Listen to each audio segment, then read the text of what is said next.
Hello and welcome to the Great North Gardener. Here you can find help in starting and creating a garden for your home. If you've ever had your prized veggies munched by bugs or watched flowers get ruined overnight, you know the struggle is real. But today, I'm sharing a how-to guide for anyone keen to learn the best bugs and plants to fight pests, naturally. Let's get into it. First up, let's talk about garden superheroes, the good bugs. Ladybirds, lacewings, and hoverflies are absolute legends when it comes to pest control.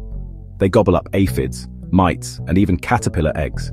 If you want more of these helpful bugs in your garden, plant things like dill, fennel, and marigolds. These plants attract beneficial insects and keep the bad ones in check. Next up, companion planting. The idea is simple. Some plants just work better together. For example, grow basil next to your tomatoes. It'll help keep whiteflies and tomato hornworms away. Plant nasturtiums near beans or squash to distract aphids and squash bugs.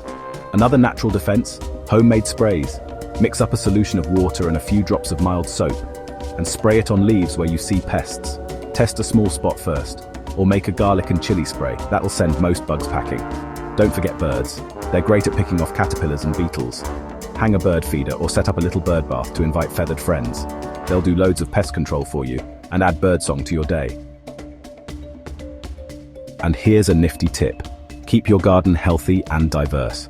Rotate your crops, mix up what you plant, and keep the soil healthy with compost. A strong garden is the best defense. So, those are some of my favorite nature-first solutions for keeping pests at bay. It's all about working with the ecosystem, not against it. Tip 1. Encourage beneficial insects. Tip 2. Use companion planting. Tip 3. Invite birds and keep soil healthy. Small changes make big differences over a season. Tell us what you think in the comments, and like and subscribe. Cheers from Albert at the Great North Gardener. See you next time.